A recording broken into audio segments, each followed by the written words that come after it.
People around the world wonder about what's happening in Syria, not knowing it's really simple. Here is the true story of what happened. In 1970, Hafez al-Assad, the defense minister at the time, launched a coup which brought him to power. Then, he amended the constitution to impose a repressive dictatorial regime on the Syrian people. Hafez al-Assad ruled with an iron fist, suppressed liberties, banned a newspaper, and then committed a massacre in Palmyra prison, killing more than 1,500 of his opponents. After that came the massacre of Hama city in 1982 with a death toll which surpassed 35,000 civilians. In 2000, the dictator died, but his regime survived. His son Bashar succeeded him and walked the same path. In 2004, dozens of Kurds demanding freedom were either killed or injured when Assad suppressed their uprising. In the year 2011, the Arab Spring flourished and the winds of change blew.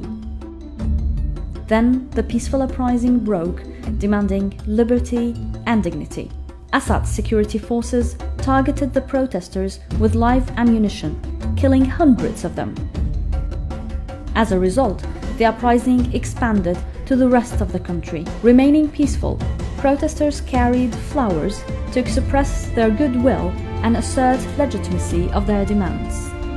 Yet, the Assad regime went further in suppressing. More people were killed, and thousands of young men and women were arrested.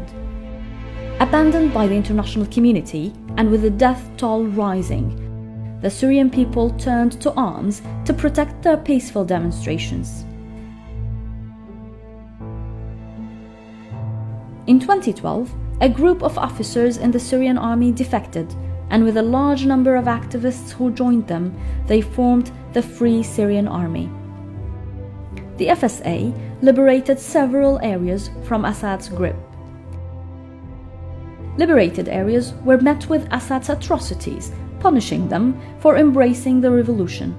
The majority of the victims were women and children. Unable to break the Syrians' will himself, Assad called up for his allies, Iran and Hezbollah, to suppress the revolution and crush the FSA. Their atrocities went so far as using internationally prohibited chemical weaponry, inflicting even much more civilian casualties. In 2013, flow of foreign extremists from Iraq and elsewhere began, allegedly to help rebels. Yet, once these extremists entered Syrian territory, they established the Islamic State in Iraq and Levant, forcing rebels out and seizing control of some liberated areas. Raqqa became their stronghold. Meanwhile, Kurdish PYD militias seized the opportunity of the weakness of Assad forces and gained control of further territory in northern Syria, demanding secession and autonomy. As fighting between the various parties continued, Assad continued to rain liberated towns with bombs to punish their civilians. Thousands of barrel bombs were dropped, killing innocent women and children and destroying schools and hospitals. Syrian heroes never gave up, but rather remained determined to resist terror by Assad and ISIS, and remained faithful to the demands of the Syrian people of freedom and dignity. Regional allies were no longer enough to support the Assad regime, so Assad officially sought Russia's assistance.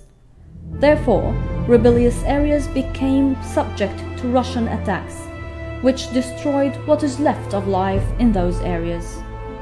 Assad's pursuit of the policy of indiscriminate attacks, siege, starvation, and forced displacement led to a humanitarian catastrophe, the worst since World War II. Thousands of people have been forced to flee their homes for their lives. Today, the Syrian people are still determined in making their demands of freedom and dignity. Assad and his allies, Russians and Iranians, are still killing and forcing more and more innocent civilians to be displaced.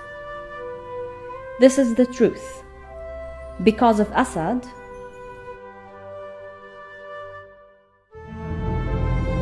this is what's happening in Syria, quite simply. Now that you know the truth, spread it.